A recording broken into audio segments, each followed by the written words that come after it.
Com a admissibilidade do processo de impeachment, que será analisado pelo Senado, a pergunta que muita gente faz é sobre as condições de governabilidade, seja da presidente Dilma, seja do vice Michel Temer, e o risco do agravamento da crise econômica. Este é o assunto da nossa entrevista de hoje. Recebemos o sociólogo da Universidade Mackenzie, Rodrigo Prando, a quem eu agradeço a gentileza da entrevista. Tudo bem? Boa tarde para você, Rodrigo. Boa tarde, tudo bem? Obrigado. Um prazer estar aqui novamente. O que está em jogo nesse momento? Bom, de qualquer forma, nós temos aí um segundo mandato da presidente Dilma Rousseff, em que o governo está em compasso de espera, né?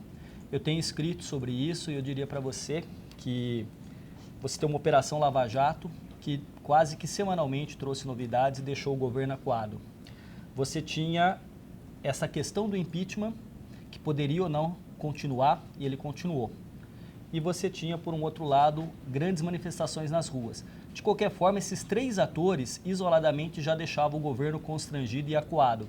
Quando parece que os três se juntam, se coadunam, nós chegamos a essa situação de crise que nós vivemos. Uma crise política, mas também com outros desdobramentos, como você bem colocou, econômico e tudo mais. Você acha que o impeachment, no caso dele vingar, você acha que ele vai melhorar tudo isso, essas questões? Não é uma resposta simples, porque isso aí ficaria por exercício de futurologia. A questão é assim, na construção de cenários, não é? A probabilidade da presidente Dilma continuar é muito pequena. Por quê? Porque já dentro do Senado existem os votos necessários para admitir isso e o afastamento da presidente por 180 dias. De uma forma ou de outra, mesmo com um eventual governo Temer, a crise econômica ela é severa, né? Os colegas economistas da Universidade Mackenzie já também fazem projeções e cenários de que 2017, quiçá 2018, a gente volte a ter alguma normalidade. Então, o quadro, em termos econômicos, é ruim para o país nos próximos anos. Em termos políticos, o que pode acontecer é que um governo, inicialmente, goza de certa credibilidade. Então, ele tem pelo menos uns 100 dias, o governo Temer, neste cenário construído, para tentar dar um passo e gerar uma confiança, inclusive, para o mercado. Esta confiança e essa credibilidade, o governo Dilma Rousseff, infelizmente, já não tem mais nesse país.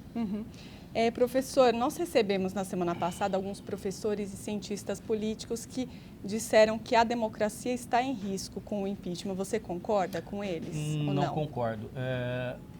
Tudo o que está acontecendo hoje é um processo que corre dentro dos trâmites da legalidade, legítimo.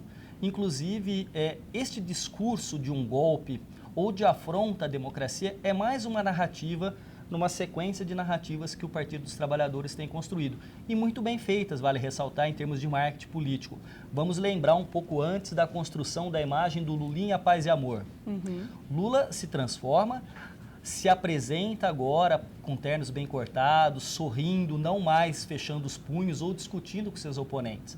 Depois de um tempo, 2 anos de governo Lula, a construção de uma nova imagem da Dilma como gerente, como uma gerente eficaz, eficiente, e também a mãe do PAC.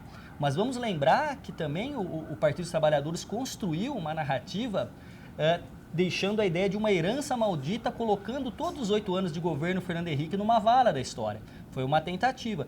E agora esta tentativa de narrativa do golpe, me parece que, diferente das outras, vai ser muito mais difícil de pegar socialmente falando. É muito mais difícil dela se enraizar numa sociedade como agora. Professor, como é que fica a nossa credibilidade quando alguns protagonistas disso tudo também são suspeitos na Lava Jato, por exemplo, como o próprio vice, o presidente da Câmara? Eu tenho dito e repito aqui com muita tranquilidade que a gente vive um momento mais difícil da República Brasileira, tá?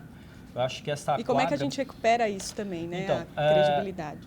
Vocês devem ter percebido, e muitos perceberam, que no domingo da votação da admissibilidade do processo de impeachment na Câmara, né, quando os deputados votaram, muitos questionaram a respeito da qualidade da representação daqueles deputados. A grande pergunta é a seguinte: será que as pessoas só perceberam as dificuldades de uma Câmara agora? No fundo, eleições são importantes, mas faz parte de um processo muito mais amplo. A democracia exige um acompanhamento cotidiano, exige a publicidade das ações, exige transparência e ética. Então, no fundo, para reverter este quadro, depende o quê? De uma qualidade democrática. A qualidade na escolha do seu representante, a qualidade na cobrança das ações desse representante, seja ele no município, seja ele no estado, seja ele lá na Câmara ou no Senado Federal. Então, assim, não existe saída fácil. O que se exige hoje é tranquilidade e inteligência para equacionar isso aí e sair. Então, assim, por mais que esses atores também estejam sob suspeita, eles foram eleitos democraticamente tanto quanto a presidente Dilma. E enquanto não se comprovar ilicitudes, eles permanecem no cargo. Então, as pessoas, um processo de impeachment sendo presidido pelo Eduardo Cunha acaba por atrapalhar a própria dinâmica. Sem dúvida que sim. Seria melhor que fosse uma pessoa que não pairasse nenhuma dúvida. De qualquer forma, dúvidas também pairam em muitos outros, em vários outros partidos. Então, assim, a questão é que a qualidade da nossa representatividade, da nossa democracia, infelizmente, na cultura política brasileira, ainda é muito ruim.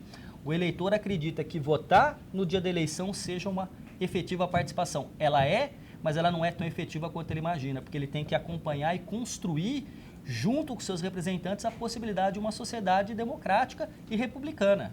Professor, para a gente finalizar, você acha que esse processo ele pode influenciar nas eleições deste ano, ainda que sejam municipais? Eu penso que sim, sobretudo no campo de uma imagem que o Partido dos Trabalhadores tem.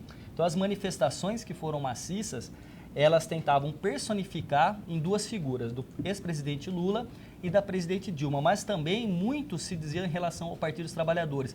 Já há indício que muitos prefeitos que buscarão a reeleição já tentam se desligar do Partido dos Trabalhadores. Então, de qualquer forma, o discurso desses políticos no âmbito municipal tem que ser muito inteligente a ponto de conseguir se desligar dessa realidade nacional.